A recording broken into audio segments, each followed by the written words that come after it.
E aí, pessoal, tudo certo? Mais um episódio do Descomplica Direito.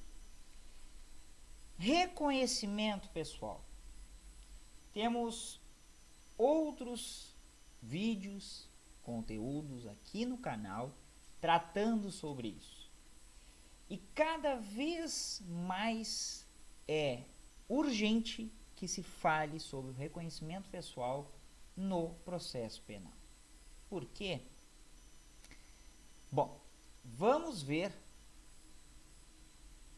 um caso julgado pelo Superior Tribunal de Justiça em que nada mais, nada menos, 70 vezes um réu foi reconhecido como suspeito, como autor daquele crime, em razão do reconhecimento fotográfico.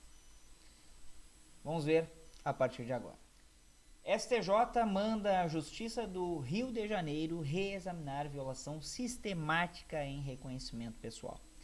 A violação sistemática das garantias processuais penais relativas ao reconhecimento pessoal na apuração de crimes fez a terceira seção do Superior Tribunal de Justiça determinar que a Justiça do Estado do Rio de Janeiro reexamine 70 casos em que a mesma pessoa é acusada com base exclusivamente em uma foto retirada do seu perfil na rede social Facebook. Vejam bem, uma foto retirada do seu perfil pessoal no Facebook.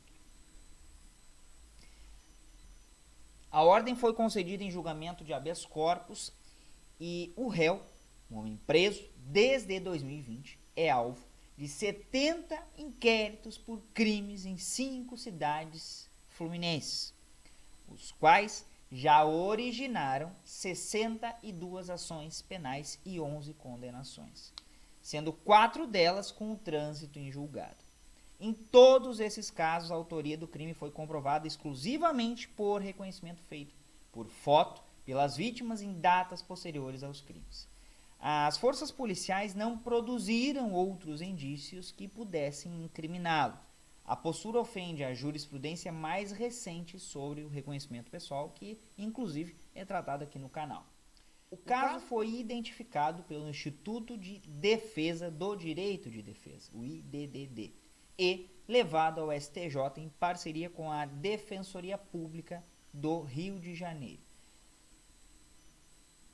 E o que aconteceu? Então, a terceira sessão do STJ concedeu habeas corpus para que o homem fosse absolvido no caso concreto que estava sendo julgado.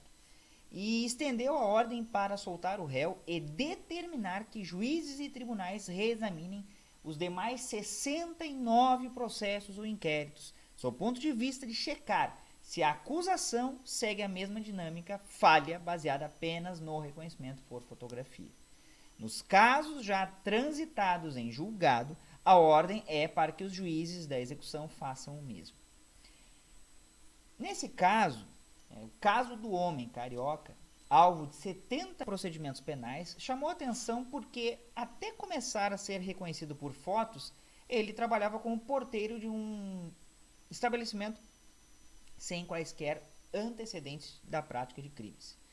A rotina de ser reconhecido por crimes começou em 2018, mas teve um boom, um estouro, um alavanco entre dezembro de 2019 e janeiro de 2020. Dezembro de 19 e janeiro de 20, quando 44 investigações foram resolvidas mediante reconhecimento do homem. As fotos apresentadas foram retiradas das redes sociais. Não se sabe ao certo como foram parar no álbum apresentado às vítimas pela Polícia do Rio de Janeiro. Em seu voto, a relatora do habeas corpus, a ministra Laurita Vaz, fez referência a apenas um desses casos. Destacou que a condenação se amparou apenas no depoimento da vítima, citou a ausência de testemunhas, apontou que o bem furtado, um veículo, não foi encontrado em posse do réu e que o mesmo negou a acusação. A vítima, além disso, deu descrições diferentes para o suspeito nas 2 vezes em que se pronunciou. No dia dos fatos, o qualificou de forma genérica, como jovem, pardo, magro e de cavanhaque.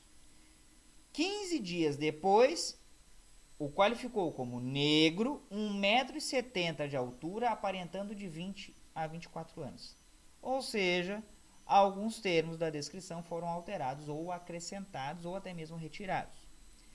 A relatora, a ministra Laurita Vaz, apontou que há diferentes graus de confiabilidade do reconhecimento pessoal. Em algumas hipóteses, a existência de contradições ou inconsistências é possível reduzir o grau de confiabilidade a ser considerada na prova pelo magistrado.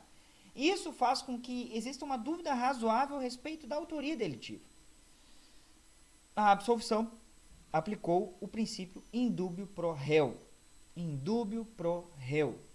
Na dúvida, em favor do réu. A dúvida favorece o réu. Na tribuna do STJ, o presidente do Instituto de Defesa do Direito de Defesa e o defensor público que foi constituído nesse caso lutaram pela extensão da ordem para os outros casos. O tema gerou incômodo nos ministros diante do precedente potencialmente problemático. Estender uma posição em um caso concreto para outros 69 em que não se sabe exatamente quais são. E aí, o ministro Saldanha Palheiro colocou: por que não vieram os outros 69 HCs? Temos garantia de que todos os processos que ele está respondendo e naqueles em que foi condenado estão exatamente dentro dessa dinâmica de provas? Indagou o ministro. O ministro Messor Azulay: o que me preocupa é despachar em cima de 70 processos sem olhar o processo. Obviamente não estou desconfiando da palavra do advogado, mas o nosso sistema jurídico é no sentido de examinar o processo. Como vou despachar 70 processos? E essa preocupação foi insistentemente ressaltada pela ministra Laurita. A solução foi engendrada em manifestação do ministro Ribeiro Dantas, que, como presidente da sessão, só pode votar em caso de desempate. Ele destacou que o STF, no caso de mulheres grávidas e mães da primeira infância presa, deu ordem de HC coletivo mais extensa, delegando aos juízos a análise de cada caso concreto. Por sugestão do ministro Sebastião Reis Júnior, o caso será enviado à Corregedoria da Polícia Civil do Rio de Janeiro para apurar a conduta policial no caso de violação sistemática de garantias. Isso porque 57 processos penais já iniciados ou concluídos derivaram de fatos apurados em apenas 2 delegacias de Belford Roxo, município de Belford Roxo.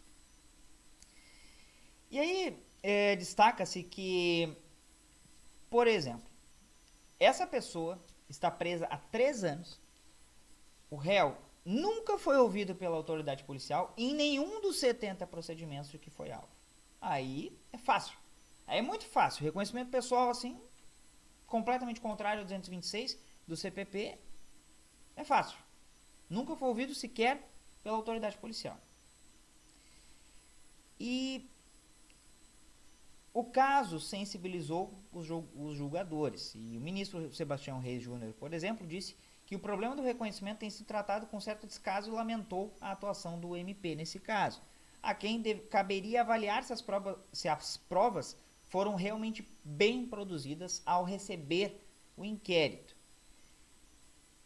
Acrescenta ele, abre aspas, infelizmente, esse quase descaso com o caso concreto está sendo endossado pela justiça, o que é mais assustador ainda, fecha aspas. Para o ministro Schietti, a situação retrata algo absolutamente vergonhoso, um desprezo pelo ser humano. Criticou o fato de a polícia se contentar com prova falha, que depende da memória humana e sujeita a uma série de fatores intrínsecos e extrínsecos que afetam a capacidade de um ser humano reconhecer um rosto, ainda mais o rosto negro. Importante fala do ministro Rogério Schietti. A falha da memória humana. Estamos preparados para isso? Todos sabemos como isso funciona? Acreditamos 100% na prova testemunhal? E ainda num reconhecimento pessoal feito meses, anos depois.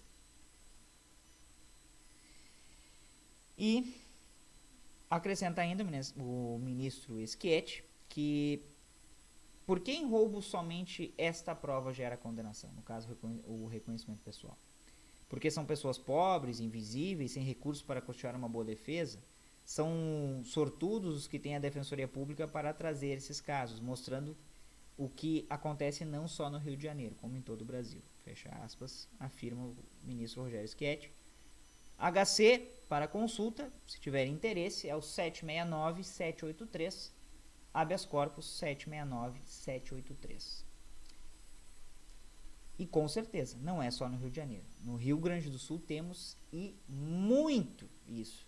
Começa pela Polícia Judiciária, aliás, começa pela Polícia Militar, aqui chamada Brigada Militar, vai para a Polícia Judiciária, que é a Polícia Civil, aí continua o erro no magistrada de primeiro grau e muitas vezes é reafirmado o erro no Tribunal de Justiça. Todos para não reconhecerem equívocos, falhas praticadas pelo próprio Estado. Então é um assunto deveras pesado, importante, delicado e que deve ser discutido. É imprescindível a sua discussão. Certo, pessoal? Não se esqueçam de se inscrever no canal. Inscrevam-se no canal Descomplica Direito. Ativem o sininho para receberem as notificações de novos vídeos. Coloquem lá os seus comentários. Compartilhem o conteúdo. Também nos sigam lá no @DescomplicaDireito01 no Instagram, bem como no formato podcast, no Spotify e em outras plataformas de áudio e música. E também se inscrevam lá no nosso canal Telegram, cujo link consta aqui na descrição do vídeo. Certo? Era isso por hoje. Um abraço a todos e todas e até mais.